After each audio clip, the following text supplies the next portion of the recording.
नागपंचमीची कथा. आटपाट नगर होतं. तिथे एक शेतकरी होता.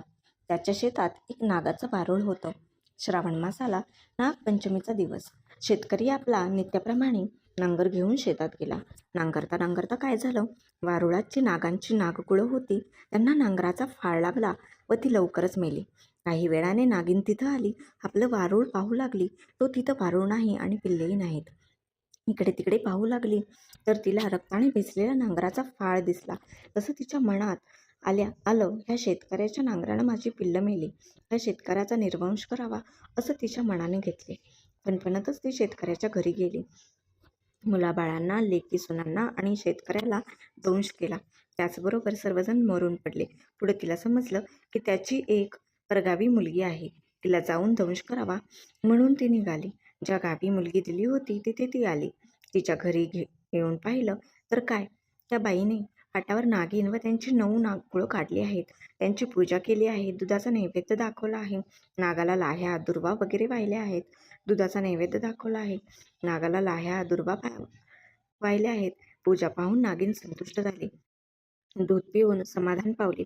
चंदनात आनंदानं लोळली. मुलीला म्हणाली, बाई बाई, तू कोण आहेस? तुझे आईबाप कोठे आहेत?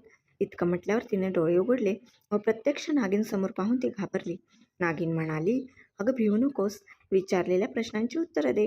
तिने सारी हकीकत सांगितली. ती ऐकून नागिनीला फार वाईट वाटले.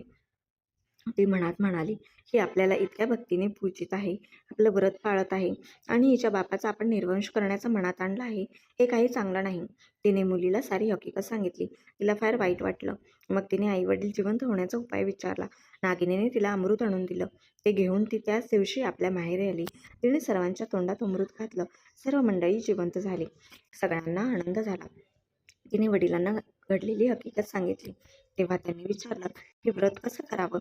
मुलीने व्रताचा सारा विधी सांगितला व शेवटी सांगितलं की इतकं काही केलं नाही तरी नागपंचमीच्या दिवशी जमीन खणू नये, भाज्या चिरू नयेत, तव्यावर शिजवू नये, तळलेलं खाऊ नये, नागोबाला नमस्कार करावा.